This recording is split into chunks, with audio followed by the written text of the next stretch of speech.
Thank you, Mr. Chairman, and thank you to our panel. I have a number of questions, so I'd really like to get right into my questioning. And I just want to start by saying, you know, just as my colleague, Mr. Long, I also, as we all do, have constituents who are very, very concerned about this issue. They're small business owners, they're medium-sized business owners. They're taking care of our patients. They're taking care of Medicare patients. Now, I just want to outline for you just how ridiculous this process is in relation to the MAC, both RAC and MAC, absolutely ridiculous. Oxygen, CPAP, hospital beds.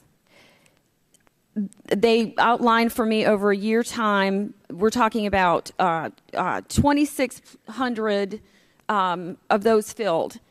Of those, they have 1,228 audits. That's 46%. Why would any business have to be audited 46%? Dr. Agrawal? So thank you for the question. I think you highlight a really important and complex topic. So I think what this highlights is, and we try to achieve a balance every day between not being burdensome on providers, making sure that beneficiaries can get access to the services that they need, and yet being fiscal stewards of the trust fund as required by law. And these are areas, just to complete the thought, if you don't mind, DME supplies, orthotics, and prosthetics are areas that the OIG has identified as being very high for improper payment rates. Okay, and I'm going to stop you right there and reclaim my time, because the issue here is they are not getting paid. The product has gone out to the patients, to the family that is taking, the caregivers who are taking care of this patient. This patient has oxygen, this patient has a hospital bed, but they have not been paid. And the timeline, the ridiculous timeline, you know, we're talking about the process of the audit, and then we have the redetermination period, then we have the reconsideration period, and now the administrative law judge, they're coming in and saying, you know what, we can't even take any more new appeals. You know, there's going to be a 2-year waiting just to get a hearing. How can anyone run a business if they're not going to get paid for some of the most basic of, I'm a nurse. These are basic items that our seniors need and use every day. How can these gentlemen that run this business in my district continue to keep their doors open when they're not getting paid? Can you please just tell me how that can be possibly addressed? Now, let me back up also. One of the issues in talking about the fraud, and this is what I see here. There is fraud. We all know that there's fraud and abuse of the system. But you're going after the good guys to make up the dollar difference. You're not addressing the real fraud issues that are there. You're not taking recommendations and applying them. Your own recommendations. Let me ask a question, Dr. Agrawal. As far as the audit system, if the provider is found to, you know, have a low denial rate, why are we not rewarding them? Why are we not saying, look, you're in this category, you know, whether you want to score them, you know, grade them, why are we not rewarding them?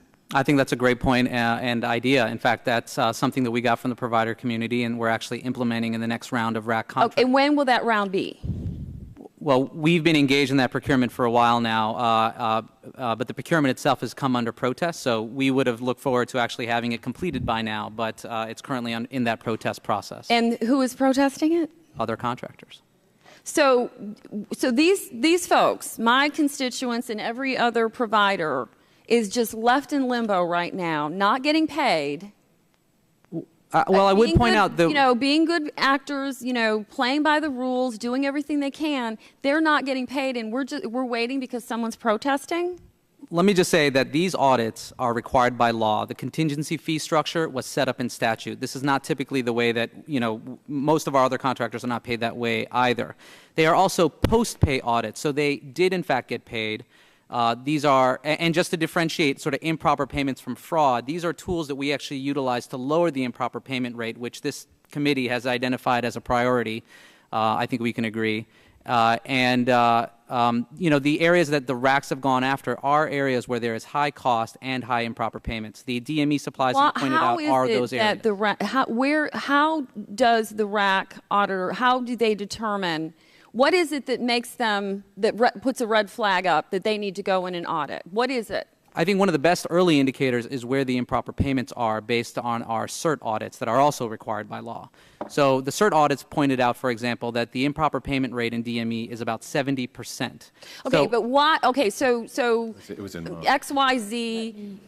provider now has auditors in there. What is it that they did that alerted the RAC auditor to come in? Oftentimes, it's the area in which they operate. Again, the areas of high. What do you mean the area? So if they're a DME supplier and 70% of DME payments are improper, then you're obviously going to go. So every DME provider is just subject to a random audit at any given time? It is not typically random. It is based on real analytical work to see where improper payments could reside among the specific suppliers.